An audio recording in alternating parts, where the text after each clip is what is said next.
Signe des temps, faire le vide.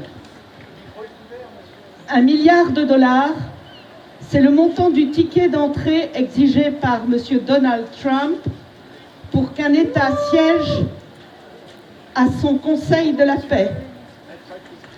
Cette instance aux contours flous doit résoudre les guerres, dont celle qui se déroule encore à Gaza, malgré la proclamation d'un cessez-le-feu.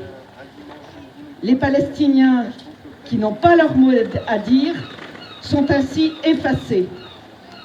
Les médias qui, pour la plupart, ont couvert le conflit à contre-cœur, n'en demandaient qu'à en finir avec un sujet qui leur causait un malaise récurrent, des tensions ingérables, une autocensure, somme toute honteuse.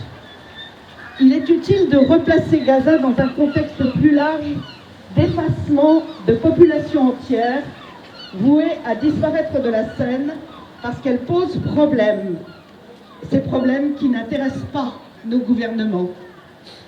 Offrir aux Palestiniens des solutions durables, à savoir la création d'un État viable, forcerait l'Europe à un profond examen de conscience.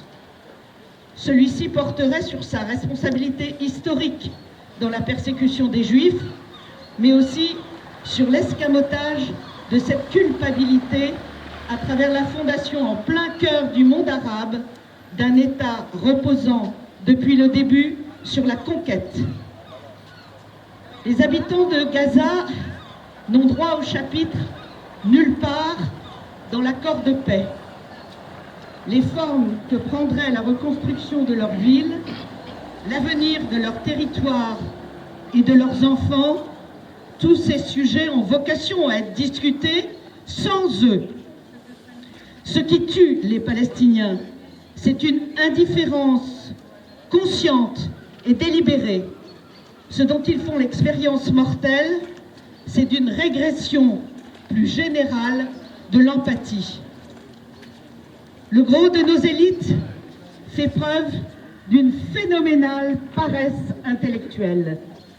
Place aux préjugés ordinaires, aux intuitions quelconques, aux égos désinhibés, avec l'ascension de l'IA qui présente l'avantage de déresponsabiliser nos décideurs en leur faisant miroiter des solutions qui se passeraient toujours plus d'humains. Voilà, faire le vide.